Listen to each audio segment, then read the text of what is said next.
I am Ted Meinelt, and I'd like you to come and see the collection, Christmas collection, part of my Christmas collection that I have, that my wife Polly Mayhew and my daughter Cam and my son Terry have collected over the last 50 years. I hope you will enjoy it. Thank you. Please come in. Several years ago, I painted this wreath. I call it the vineyard wreath. It has vineyard grapes, vineyard cranberries, and then shellfish that are typical of the vineyard. And I thought it was appropriate for the Christmas season. Thank you.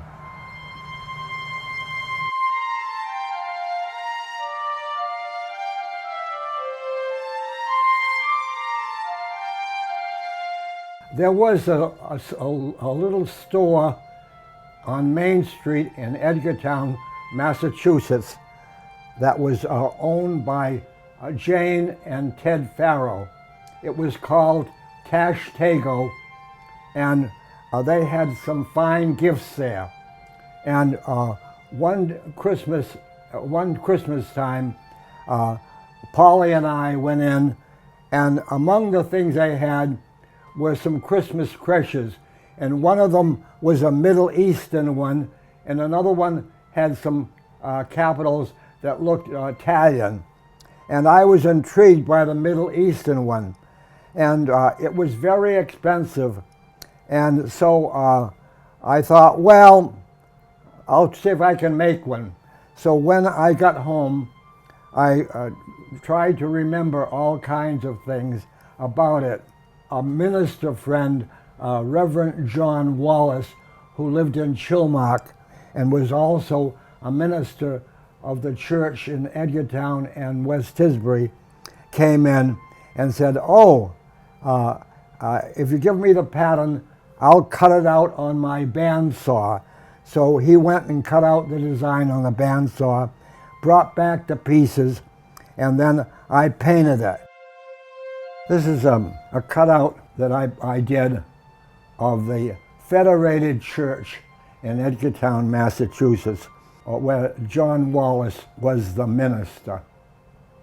My wife Polly gave me this little mermaid a few years ago, and it inspired me to put the little tree together with scallop shells, starfish, and it has a little ornament down here, which was one of my wife's ornaments when she was a child. And this little fish is one that I had when I was a child too. And it also, with this sea theme, this is a little mer baby that came from Denmark. And this is a piece of coral called masses that I got at a yard sale, and this paperweight is called the sea, and it has all the colors of the sea plus the bubbles from the crashing waves. The little doll is one that was owned by Priscilla Hancock, and she was born in the 1890s. And she has, for Christmas, she's holding Santa Claus. It's on velvet.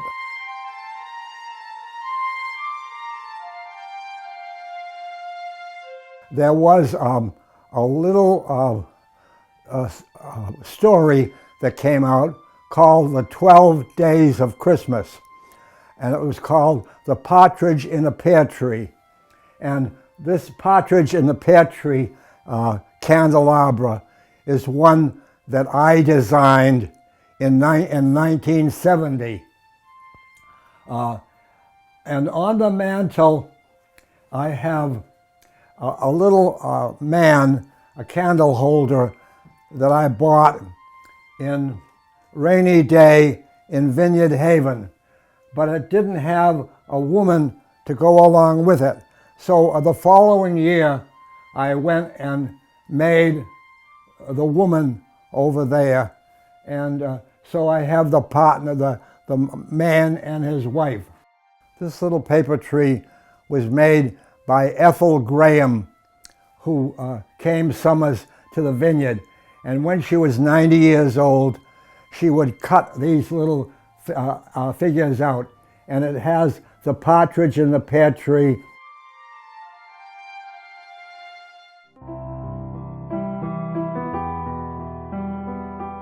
One day, I went to the Dump Teak, which is in West Tisbury at the dump, and I found this sleigh. It was broken, and it needed a little glue and a few nails, so I brought it home and fixed it. I have made an arrangement now using the old sleigh, a new Santa Claus, and a Steve teddy bear. The little tree on this side here has early American chenille Santa Clauses. They're about 100 years old. These were some little trolls. I call them trolls. And I made these little trolls for Christmas one time. Heavy German glass called Kugels, and they came out early in 1900. These were various gifts by different people. A friend from California sent me the Rocking Santa Claus. My son gave me these little angel candlesticks. One Christmas, he found them and gave them to me as a present. I had a friend, Joseph Robichaud, and his wife Betty, and they always gave me something a little different. And this was a little Christmas tree they gave me one time. It's made of aluminum. And the little figures they gave me over a period of years, and I have put them down in a circle. An ibex, a hippopotamus, a giraffe, and a rabbit. Joseph Robichaud was a teacher in the Edgartown School for many years, and when the regional school opened, he was the assistant principal of the new regional high school, and he was a very good friend. He lived to be 102. I'm only 95. When I first came to the vineyard in 1938, I was the first art teacher that they had in the Vineyard Haven School.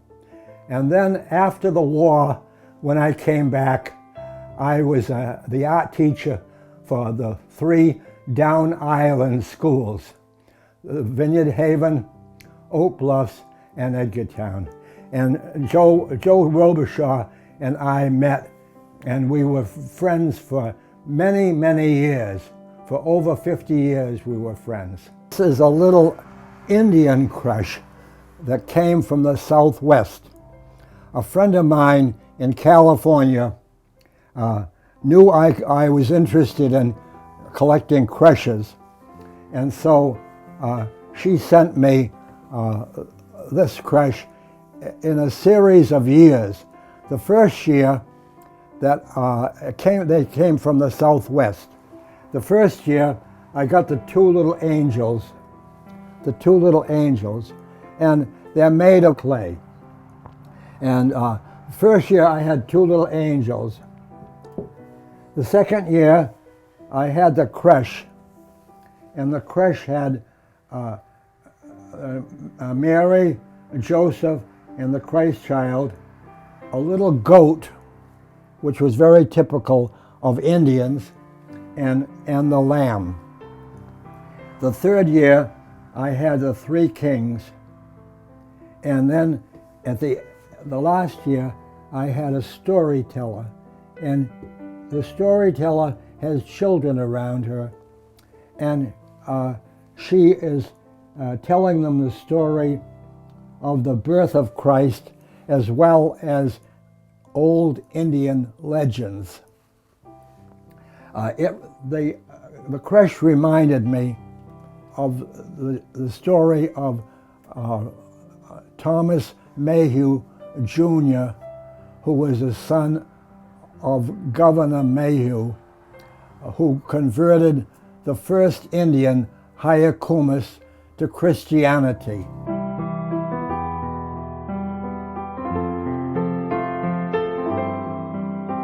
This creche is a French crest.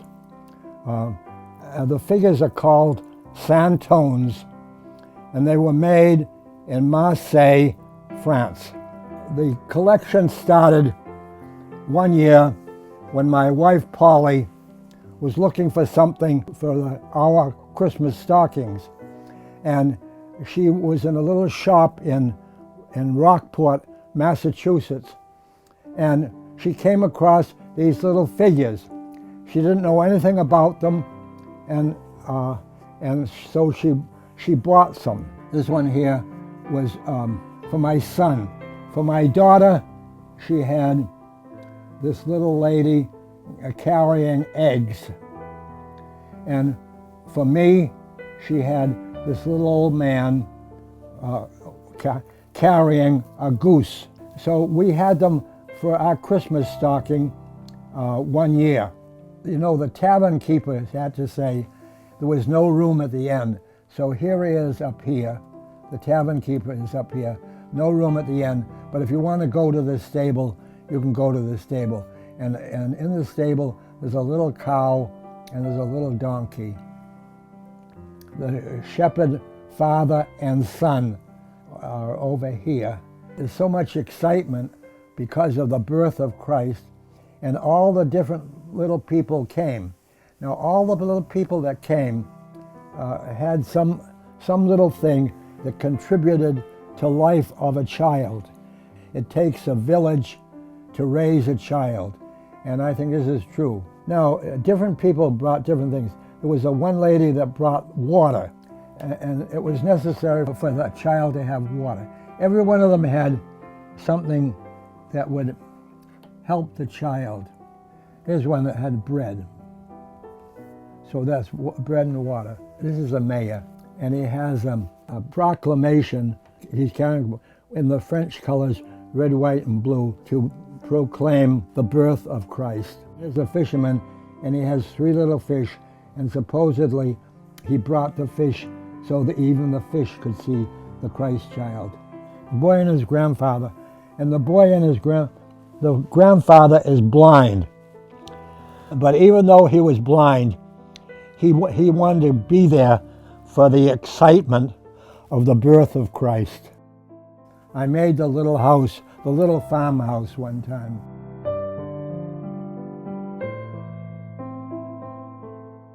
My wife Polly did a lot of knitting, and she did a lot of baking. And baking and knitting and sewing and things like that were her greatest contribution to the Christmas season of the year. And she knitted these little tiny Santa Clauses one time, and we made a whole lot of them for our friends. My daughter did this needlepoint pillow of a holly wreath. She died young, and I treasure this particularly.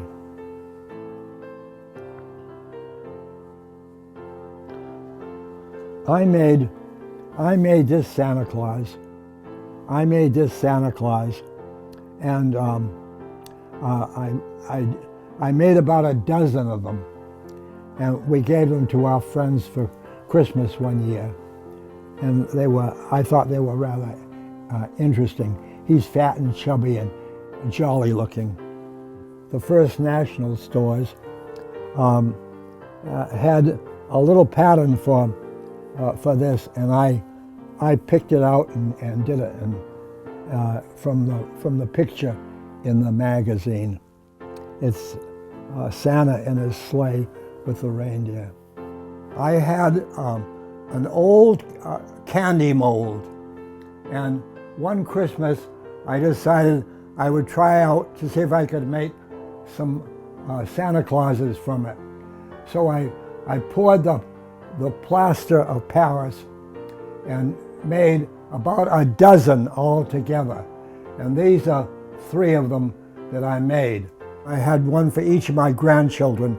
So he has 5, and he uses them my son uses them every year on his mantle, and I use mine on my mantle. We also had a few extra ones that we gave to very close friends.